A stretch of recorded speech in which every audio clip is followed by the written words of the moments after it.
Albert Fish, the Gray Man, the cannibal who sent a letter to his victim's mother describing the crime in detail. There are stories that haunt you, not because of what they show, but because of how quietly they unfold. Albert Fish's story is one of those. He wasn't the kind of monster who hid in dark alleys with a knife in his hand. No, he walked under the sunlight, wearing a simple suit, carrying a folded newspaper, smiling politely at strangers who had no idea that they'd just brushed shoulders with a man who'd seen and done things too awful to name. If you saw him in the street back then, around the 1920s or 30s, you probably wouldn't have looked twice. He was small, frail, with thinning gray hair and gentle manners. He spoke softly, like a man who'd lived a long, humble life. Sometimes he even offered to help with groceries, or told children stories about his days working as a house painter. But under that calm, almost grandfatherly exterior, something was stirring, something patient, calculating, a hunger that no food could satisfy. That's the thing about evil. It rarely looks like a monster. It looks like someone's neighbor, someone's uncle, someone kind enough to stop and ask for directions. And for years, that's exactly what Albert Fish was. Invisible in plain sight. I remember reading one police report where an officer said, "He looked like the kind of man you'd invite in for tea." That line stuck with me, because it's true. Fish's terror came wrapped in normalcy. He was living proof that the scariest people are often the ones we least suspect. He had many names. The Gray Man, the Boogeyman, the Brooklyn Vampire. Each nickname came from a rumor, a whispered story that spread from one city to another after the crimes came to light. But the Gray Man, that one fit the best, because gray was his color, his hair, his skin, his eyes, his clothes, even his aura. He was like a walking fog, a man drained of light and warmth. No one really noticed him back then. Not the neighbors who watched him shuffle down the street, carrying his bundles of rags. Not the kids who played near the parks, where he often lingered. He was so ordinary that people's eyes just passed over him. And that was exactly how he wanted it. Fish lived in boarding houses, cheap rooms with peeling wallpaper and creaking floors. He'd stay for a while, then move to another neighborhood, always keeping to himself. He'd pay his rent on time, leave small tips, and chat just enough to seem friendly, never too much, never suspicious. The other tenants said he was odd, but harmless. He laughed softly, mumbled to himself sometimes, and carried envelopes everywhere. Inside those envelopes were newspaper clippings of missing children, and folded scraps of his own disturbing writings, letters, fantasies, prayers. Each one was like a window into the chaos inside his mind. But that's the part no one saw, not yet. The world only saw an aging man, kind of pitiful, kind of strange. They didn't see the long list of names burned into his memory. They didn't know about the tools he kept hidden in a bundle of rags. They didn't know that.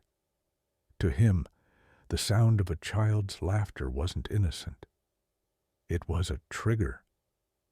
What's so unnerving about Fish is that he seemed almost aware of his own evil. He didn't fight it. He didn't hide it from himself. He accepted it. He believed he was doing God's work. He said it was divine suffering, that his acts were holy punishment. Imagine that level of delusion. A man who could inflict the worst pain imaginable and then kneel down to pray over it. Who could send letters describing what he'd done in grotesque detail, and then thank God for the strength to do it. When you read his letters today, and I have, they don't sound like the ramblings of a madman. They're articulate, cold, logical in their own twisted way. There's something deeply unnerving about that calmness. It's like reading a recipe written by someone describing how to destroy a soul.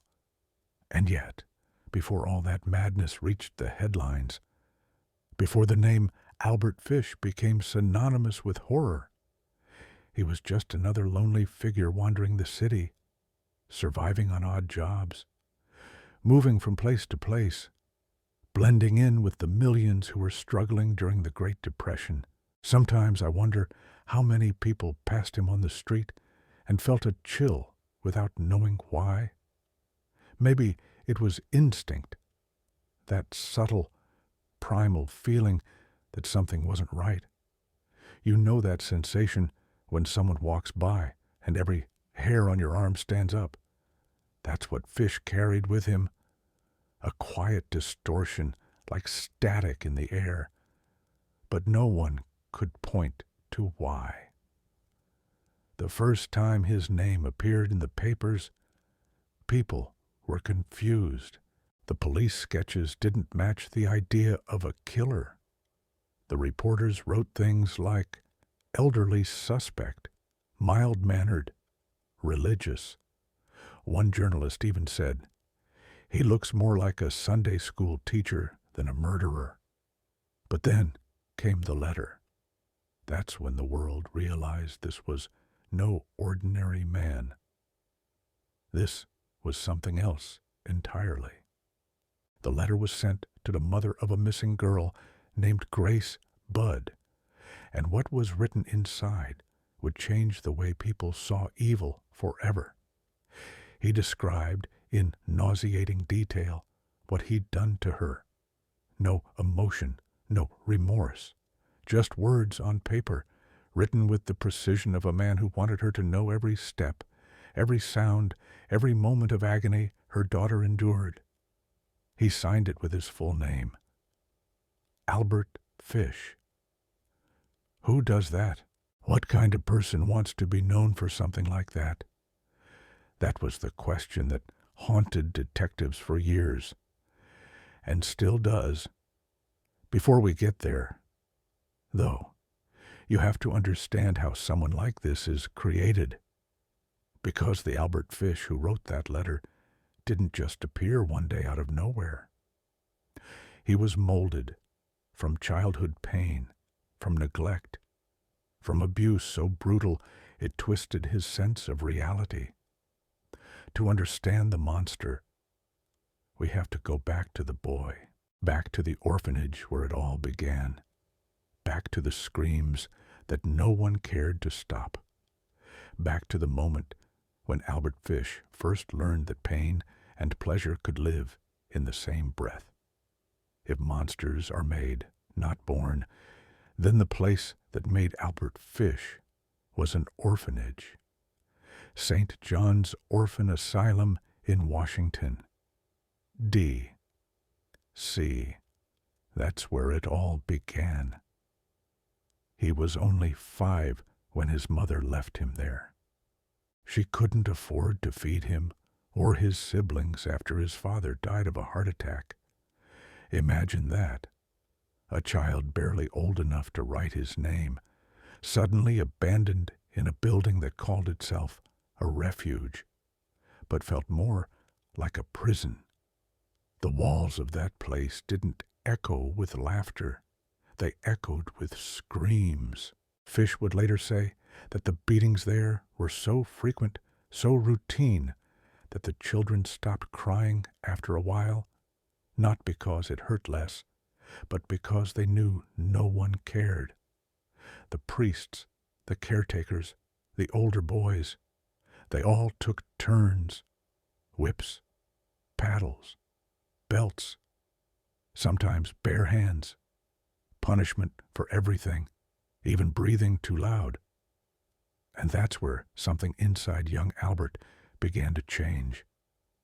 The line between pain and comfort blurred.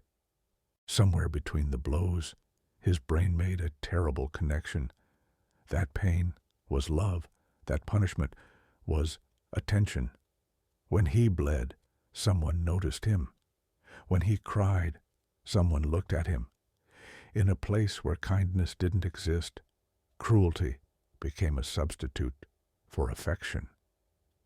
He'd later describe it calmly, almost clinically. He said he began to enjoy it. The sting of the whip, the electric pulse of fear before each strike. He said he'd close his eyes and pretend it was something holy, that the pain was cleansing him, purifying his soul. He'd pray during the beatings. Sometimes he'd thank God afterward. Even as a child, he'd already started merging religion with punishment, as if suffering was the only language God understood. Think about that for a second. A 5-year-old child, standing in a line of orphans waiting to be struck, thanking God afterward because it made him feel closer to something divine. It's almost too much to wrap your head around, but that's the foundation his mind was built on. Pain as purity, suffering as salvation. When you grow up like that, what does kindness even mean? When your body learns that hurt equals attention, how do you unlearn it later in life? You don't. You just find new ways to keep the feeling alive. Fish stayed at that orphanage for years. He stopped flinching when others screamed. He started watching instead, observing how others reacted, what sounds they made, how long they could hold out before breaking. That curiosity would follow him for the rest of his life. To him, agony wasn't something to avoid.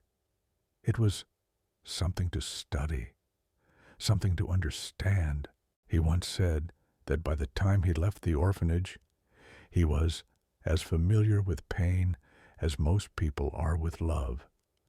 That sentence still gives me chills, because in his world, love and pain were the same thing. When his mother finally returned to bring him home, she couldn't recognize the boy she'd left behind. He was quiet, withdrawn, polite to a fault. He didn't cry anymore. He didn't laugh either, just smiled faintly and said, "Yes, ma'am," and "No, sir." As if all the noise had been drained out of him.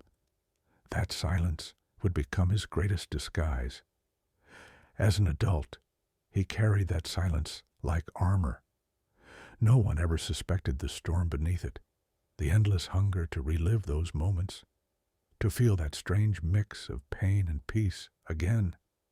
But it never went away. And so, he began to seek it, first through himself, then through others. He'd insert needles into his own skin. He'd beat himself with boards studded with nails. He called it penance.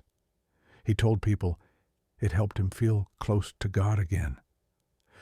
There's something horrifying about a person who believes their own torment is sacred. But it gets worse when they start believing other people's torment is sacred too. And that's where Fish's story turns from tragedy to terror, because as he grew older, his fascination with pain didn't stay confined to his own body. He began to wonder, what does suffering look like on someone else? What does fear sound like when it isn't coming from me? Those thoughts didn't stay thoughts for long. By the time he reached his 30s, Fish was already experimenting quietly, carefully, methodically. He'd visit brothels where he'd pay to be whipped or beaten. But soon that wasn't enough. He wanted control. He wanted to be the one holding the whip. He wanted to watch someone else's fear bloom the way his once did in that orphanage. And so he started seeking out those who couldn't fight back, children. They were small, trusting, and defenseless, just like he once was. But now, he wasn't the victim anymore. He was the one writing the rules. He once told detectives that hurting children felt like going home. Let that sink in.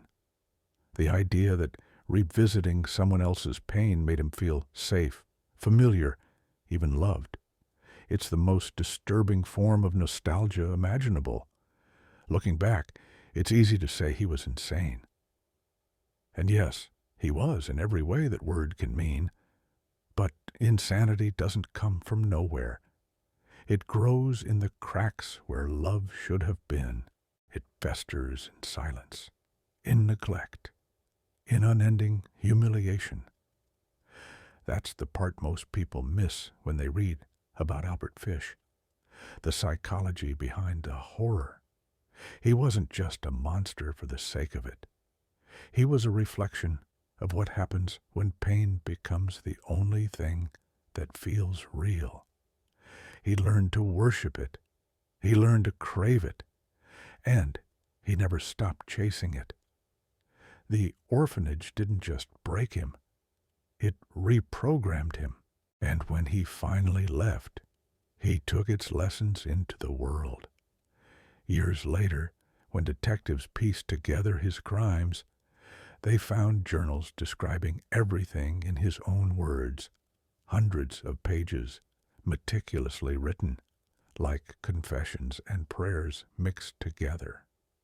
He wrote that he believed God sent him to hurt others so they could be purified through suffering.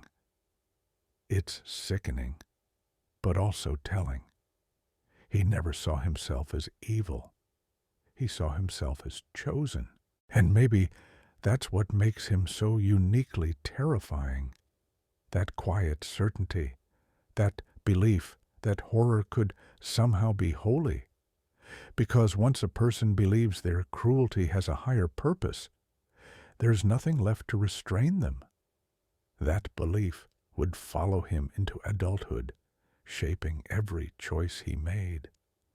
And soon, it would lead him to the one moment that would make his name echo through history. The day he met the Budd family. By the late 1920s, Albert Fish had become something almost spectral, drifting between cities, staying in cheap rooms, taking odd jobs, surviving off scraps and delusions. He was older now, gray from head to toe, thin as a shadow, but still sharp enough to blend in. He looked harmless. Poor, polite, maybe a little eccentric, but certainly not dangerous. And that's what made him so lethal. He'd spent decades feeding his secret urges in silence, sending obscene letters to strangers, luring children from the streets, disappearing before anyone could tie him to anything. But as he aged, something inside him changed. His fantasies grew more violent, his restraint thinner. He began craving something memorable, something that would outlive him. That's when he saw an ad in the local paper. It was simple. A young man named Edward Budd was looking for work. He was 16, strong, healthy, willing to do manual labor. Fish read that ad and saw an opportunity, not for work, for something else. He showed up at the Budd family's doorstep on June 3rd, 1928. He introduced himself as Frank Howard, a wealthy farmer looking to hire help on his estate. He carried a neat little note, offering $15 a week, good pay back then, and a smile that could have belonged to anyone's grandfather. When the door opened, He met Delia Budd, Edward's mother, and immediately charmed her. He spoke softly, complimented the house, even joked that her cooking smelled better than his own. He said he'd like to hire Edward and his friend to work on his farm in Farmingdale, Long Island. Everything about him seemed decent, harmless, trustworthy. They offered him tea. He talked about his imaginary farm, about his fake wife and 6 children. He even took out a wad of cash from his coat, more than a week's pay, just to show them he was serious. Delia and her husband, Albert Budd Senior, were poor. They wanted to believe him. They wanted their son to have a good opportunity. And so they agreed that Edward and his friend would go with Mr. Howard the next week. What they didn't know was that he never had a farm. Before leaving that day, Fish noticed someone else in the room, a little girl, 10 years old, Grace Budd. She was polite, quiet, with brown curls and bright, curious eyes. She offered him a chair, smiled when he spoke. Fish later said that was the moment everything changed. He'd come there for Edward, but Grace was different. In his twisted logic, he saw her as pure, and purity in his mind wasn't something to be protected. It was something to be consumed. He came back a few days later, pretending he'd changed his mind about hiring the boys. He told the Budds that his niece was having a birthday party that afternoon, and he wanted to take Grace along to keep the other children company. Delia hesitated for a moment, but Fish smiled, spoke gently, promised to bring her back that evening. And Grace, excited to go to a party, ran upstairs to put on her best white dress. That image, her running down the stairs, beaming, trusting, holding his hand, would haunt Delia Budd for the rest of her life. They watched from the window as Grace and Mr. Howard walked down the street together. She was skipping. He was calm, slow, polite as ever. It was a warm afternoon. Nothing seemed out of place, but that was the last time they saw her alive. When night fell and Grace didn't return, panic spread through the house. Delia called neighbors, then the police. But there was no trace of Frank Howard. The address he'd given was fake. The farm didn't exist, and the name itself was a lie. Days turned into weeks, weeks turned into months. The Budd family spent years hoping, praying, that Grace might somehow be alive. But the truth was far worse than anyone could imagine. What's chilling about this part of the story isn't just the crime. It's how normal everything seemed leading up to it. Every word Fish spoke that day was rehearsed, calm, deliberate. He looked like safety. He sounded like kindness. And yet, behind that grandfatherly smile, he was already planning what he'd do next. Detectives would later say that if you had walked into that room while Fish was sitting with the Budds, you wouldn't have seen a predator. You'd have seen an old man offering a young girl a slice of cake. And that's the most terrifying kind of evil, the kind that doesn't have to hide behind a mask because the face itself is the disguise. Years passed before the Budds finally got their answer. It came in the form of a letter written by Fish himself, delivered to their home in 1934. It began politely, respectfully, almost like an apology. But what it contained inside was a confession so cold, so graphic, that even hardened detectives struggled to finish reading it. The letter was his masterpiece of horror, a detailed, step-by-step account of what he'd done to Grace Budd 6 years earlier. And it was that letter that would finally lead to his capture. But before we open it, before we read what he wrote, you need to know why he wrote it, because the words in that letter weren't just confessions. They were worship. They were prayer. They were, in his mind, the final offering to his God of pain. It was November 1934, 6 long years after Grace Budd had vanished. Her family had moved on the best they could, not because the pain had faded, but because hope had worn them down. The case had gone cold. The police had no leads, no suspect, no body, just a phantom named Frank Howard. Then, one evening, a plain envelope arrived at the Budd family's home in Manhattan. There was no return address. The handwriting was shaky, almost elegant, the kind of cursive taught decades ago in Catholic schools. Inside, there was a single letter, 6 pages long. Delia Budd didn't open it right away. She thought it might be another cruel prank. Over the years, they'd received a few people claiming to know where Grace was, claiming she was alive, or that she'd been seen in another state. But this one felt different. There was something chillingly formal about it, so she opened it, and what she read would destroy her world all over again. The letter began calmly, even politely. "Dear Mrs. Budd," it said. Then, in a steady, almost tender tone, the writer claimed to want closure for her.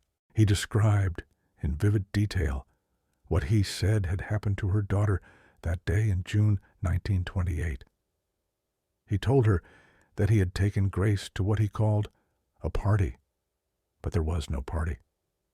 Instead, they'd boarded a train to Westchester County, to an old, empty house in a place called Wisteria in the town of White Plains. The house, he wrote, had been vacant for years. The neighbors had long stopped paying attention to who came and went. He described how Grace had been cheerful on the way there, how she'd picked wild flowers by the path, how she'd laughed and held his hand. He told her how, once they arrived, he asked Grace to wait upstairs while he prepared a surprise. Then he wrote about what he did next. The words that followed were some of the most horrifying ever written in a criminal confession. He wrote that he removed his clothes to avoid getting blood on them. He said he hid in a closet while she looked out the window. Then, as she turned around, he struck her once, hard, and she fell. He described everything in perfect, unfeeling detail, how he cut her body apart, how he cooked parts of her, how he savored them over the course of days. And then came the sentence that froze every reader in place. "It took me 9 days to eat her entire body." He claimed he hadn't done it for pleasure or lust, but for purity. He said Grace was sweet and tender, and that eating her was like receiving the flesh of Christ.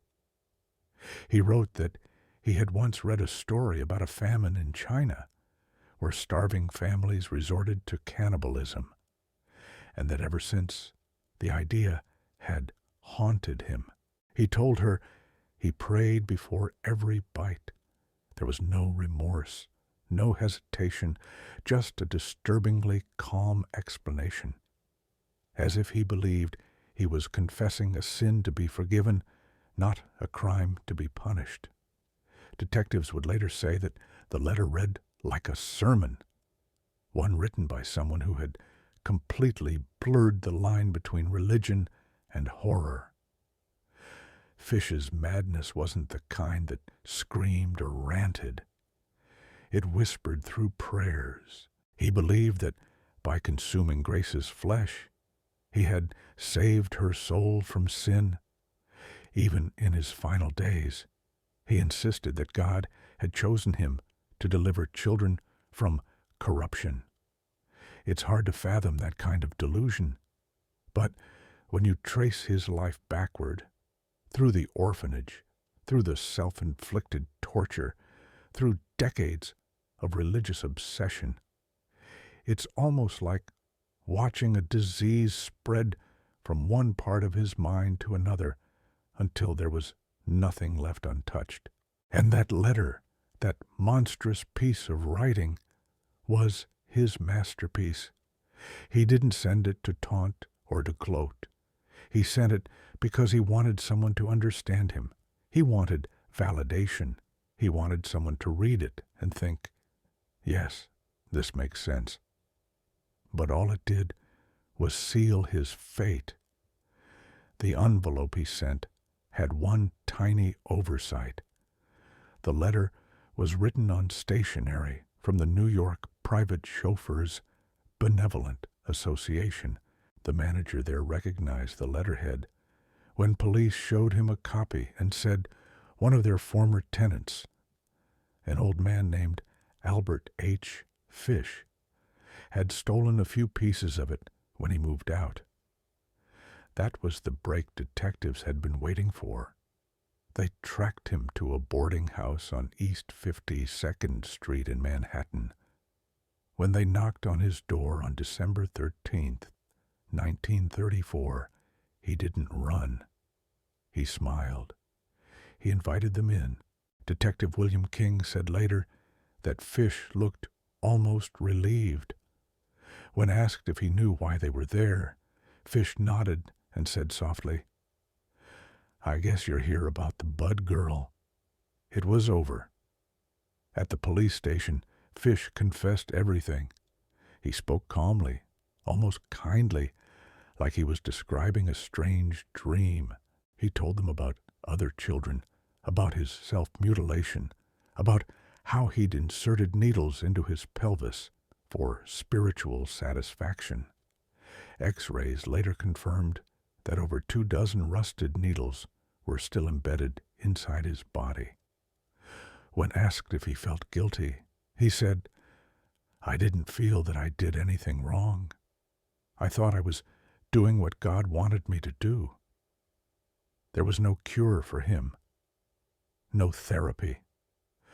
No prison could change that kind of mind. And so, in March 1935, Albert Fish was put on trial. The jury took only a short time to find him guilty.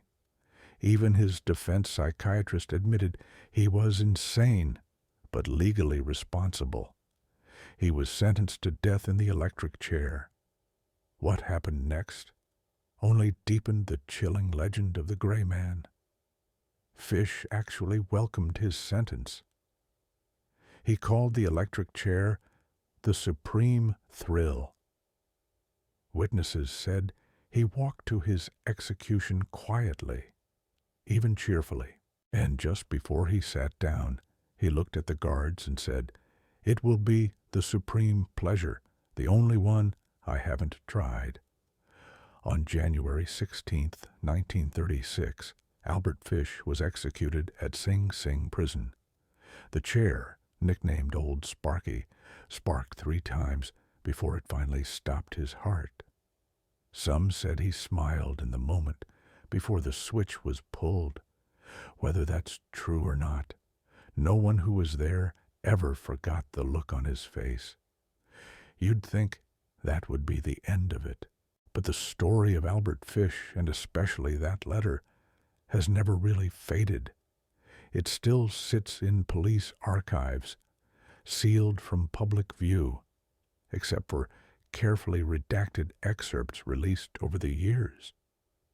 Even hardened investigators described it as the most disturbing document in the history of American crime.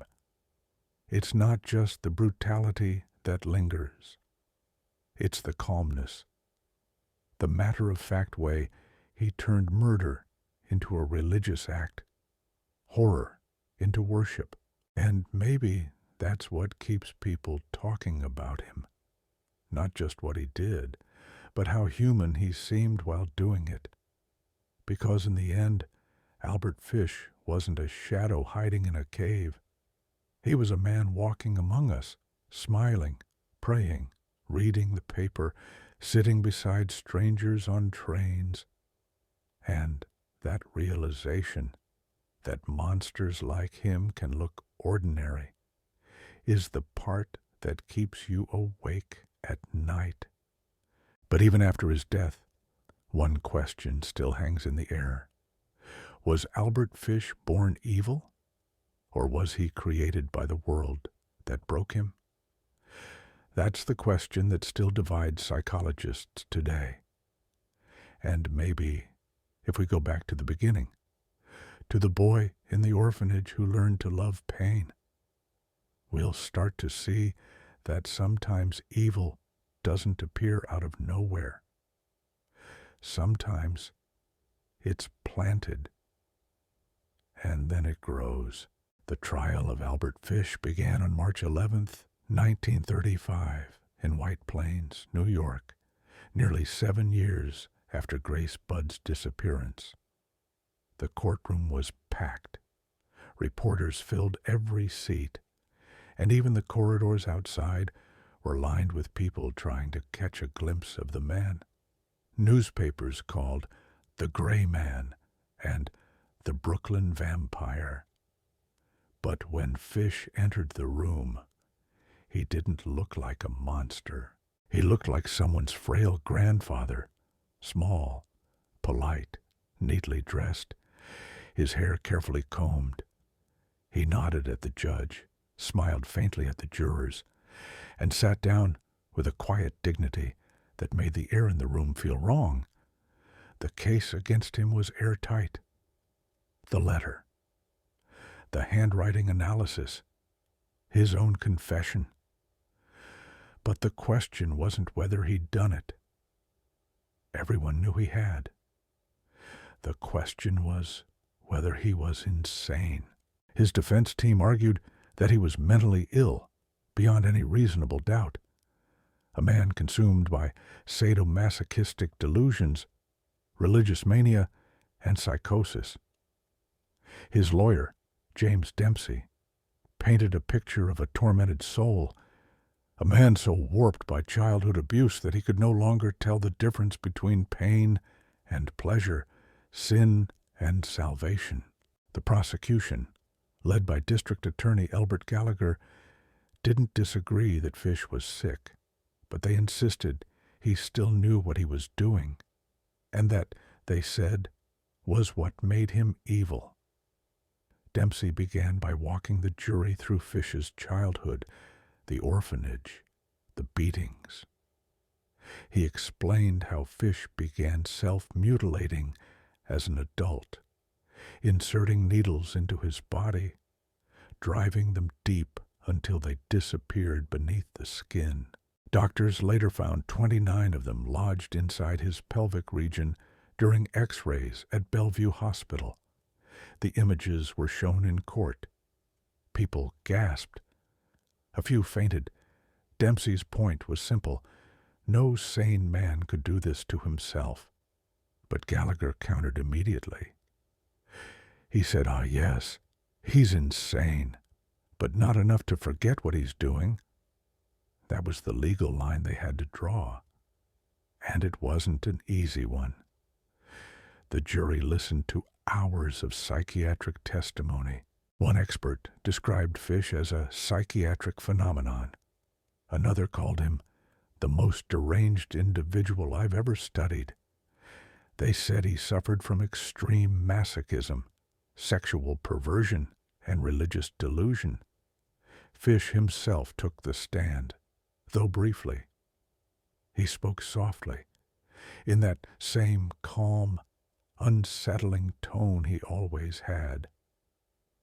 He described how he believed God had commanded him to kill children, to sacrifice them as a test of faith. When asked if he felt remorse, he said, "I don't feel that I did anything wrong. It was a mission." Even in front of a jury, he sounded more like a preacher than a criminal. And yet, in the middle of all that madness, there were moments that made people wonder if he was playing them all. During the trial, one psychiatrist asked Fish a strange question. If God told you to kill and eat another person, would you do it? Fish didn't hesitate. "Yes," he said. "But if God told you to kill yourself, would you obey?" Fish smiled and said, "No, God would never tell me that." That contradiction, that flicker of self-preservation, told the doctors everything they needed to know. He wasn't entirely detached from reality. He just believed his evil had divine permission. He wrote dozens of notes while in custody, small, rambling reflections filled with Bible verses and sexual fantasies. In one of them, he wrote, "I always had a desire to inflict pain on others and to have others inflict pain on me. I always seemed to enjoy everything that hurt." To him, pain was not punishment, it was pleasure, and that made him more terrifying than any beast or madman. Throughout the trial, the jury watched him closely. He never lost his composure. He prayed before meals. He smiled at the guards. He even offered to show the doctors where some of the needles were still inside him. He looked peaceful. The press at the time called it a study in contradiction. Here was a man capable of atrocities so unspeakable that seasoned detectives cried while reading his letters. And yet, he sat in court with folded hands, whispering prayers. Some jurors later said that what disturbed them most wasn't what he said, but how gentle he seemed while saying it. The defense argued that he was driven by psychosis, religious delusions, sexual compulsion, and brain damage caused by years of abuse. But the prosecution stood firm. He knew exactly what he was doing. He hid his crimes. He lied to his victims. He used fake names and fake jobs. That's not insanity. That's calculation. They were right. Fish had planned everything, from the fake ad to the fabricated story about the birthday party. He wasn't acting in a trance. He was hunting. When it came time for closing arguments, James Dempsey gave one of the most famous speeches in American criminal history. He spoke for more than 2 hours, describing Fish's life as a human tragedy beyond comprehension. He told the jury, "This man's mind is a swamp of perversion, the tortured reflection of a soul drowned in cruelty since childhood. You cannot execute a man who never had a chance to be normal." Then the prosecutor rose and said simply, "There are some men who should never have been born. Albert Fish is one of them." The courtroom fell silent. After a brief deliberation, the jury returned with their verdict. They found Albert Fish guilty of first-degree murder, and though most of them believed he was insane, they also believed he deserved to die. Fish showed no fear when the sentence was read. He thanked the judge. When a reporter later asked how he felt about the electric chair, he said, "It will be the supreme thrill, the only one I haven't experienced." Those were his words. Cold, clear. He was ready to die, And in his own twisted logic, he saw death not as punishment, but as completion. Psychologists who studied him after the trial called him a perfect example of the merging of sadism, masochism, and religious psychosis. They said he had no conscience, but complete awareness, a combination that made him uniquely dangerous. One psychiatrist summarized it best. He wasn't insane. He was evil in the purest form the human mind can create. When it was all over, Albert Fish was sent to Sing Sing prison. He spent his final months quietly, reading the Bible, writing more letters, and occasionally laughing to himself. The guards said he was polite. He even thanked them for every meal. He prayed constantly, not for forgiveness, but for courage. And on January 16, 1936, just after 11 p.m., he was led to the electric chair. He didn't resist. He didn't tremble. He simply said, "I am ready." 2 minutes later, it was done. That night, as the prison lights dimmed, a strange silence hung over Sing Sing. The reporters left quietly. The guards avoided looking at each other. No one cheered. No one felt safer. They just felt cold. Because what do you do after looking into the eyes of someone who killed without hate, without rage, only with faith? That question still haunts criminologists and psychologists today. Not because they pity him, but because they can't fully explain him.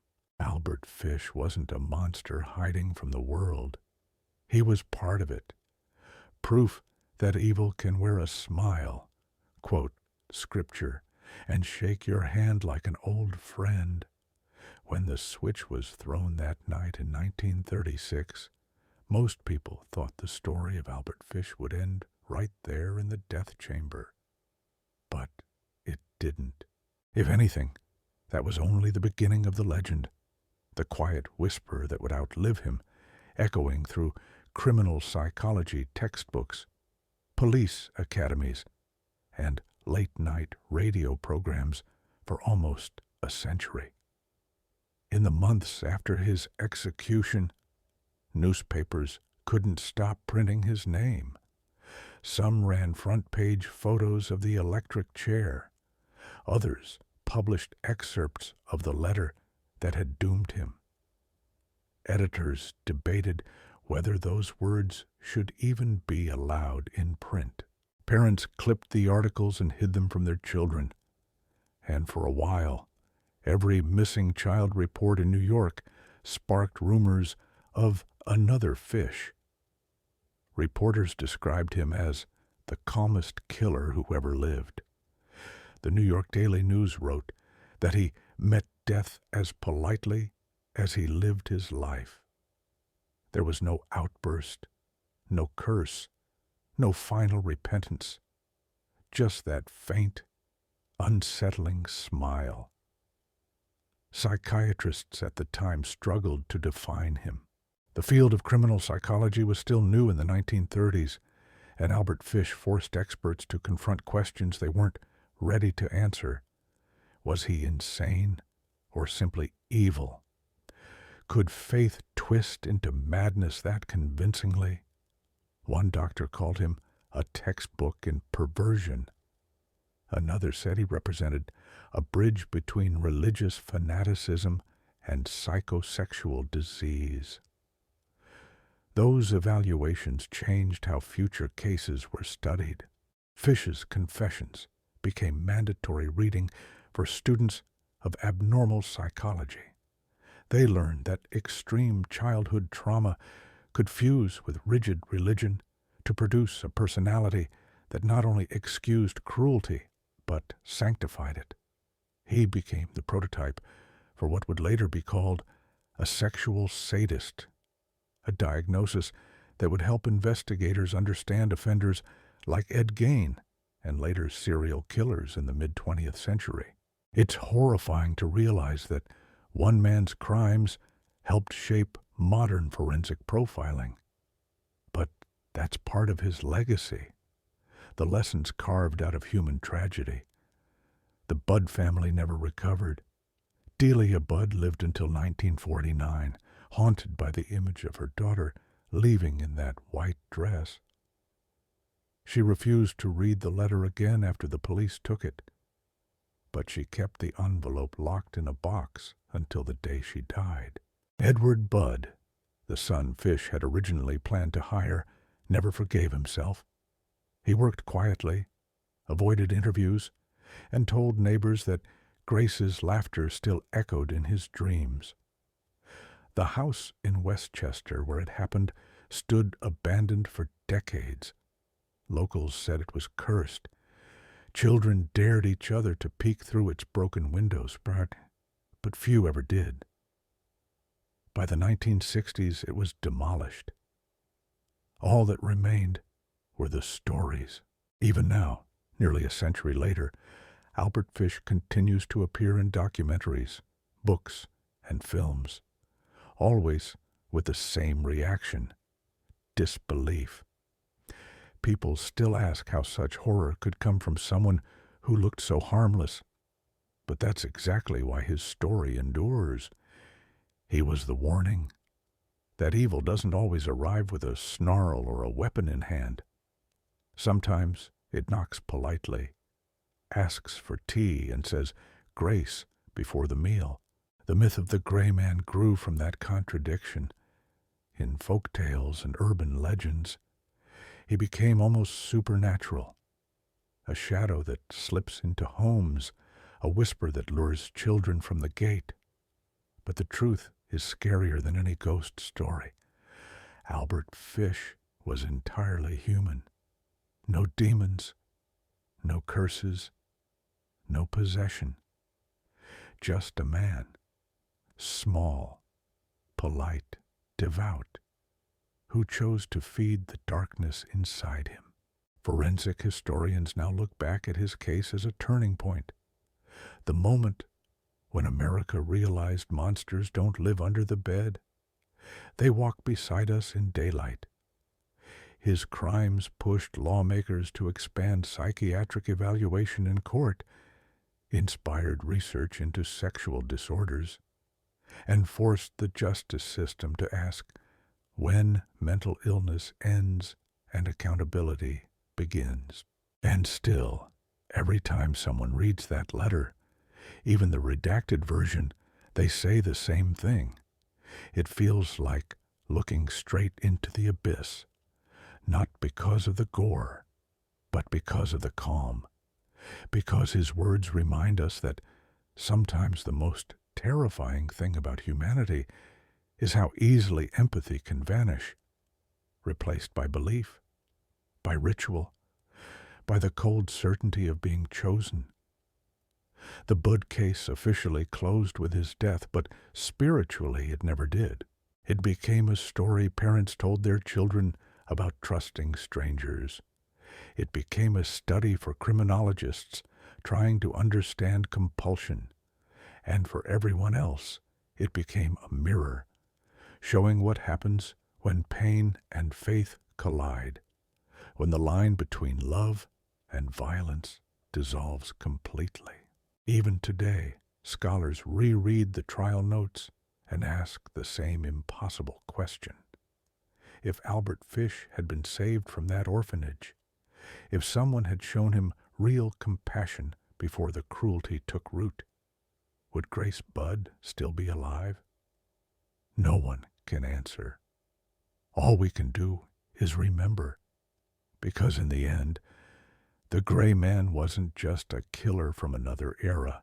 He was a reminder that beneath every polite smile lies a mystery we'll never fully solve. The thin, fragile boundary between sanity and sin.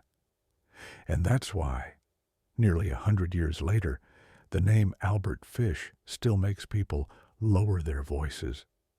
Not because he was a monster from nightmares, but because he was proof that nightmares can look human. Some stories don't fade when the credits roll. They stay with you. Albert Fish's story is one of them, not because of what he did, but because of what he reveals about us. The human mind is capable of breathtaking kindness and unspeakable cruelty, and the difference between the two can sometimes hinge on a single moment, a single wound, a single belief that pain means love, or that faith justifies anything. Fish believed he was chosen, that his violence was holy. But there's no holiness in what he did, only echoes stretching through time, reminding us that when empathy dies, anything becomes possible. That's why his story matters, not to glorify him, not to dwell on horror, but to recognize how thin the line can be between salvation and destruction. When you think about him, that frail old man with the soft voice, remember this: evil rarely looks like evil. It smiles, it prays, it waits, and sometimes it sits quietly at the dinner table, blessing the food before it eats. If you've made it this far, take a breath, turn on a light, remind yourself that most people aren't like him, that empathy, real empathy, still exists. But never forget the lesson of the gray man, because monsters like Albert Fish don't just haunt us from the past. They force us to look inward, to face the dark corners we'd rather ignore. So, what do you think? Are monsters born? Or are they made by the world that breaks them? Let me know your thoughts below.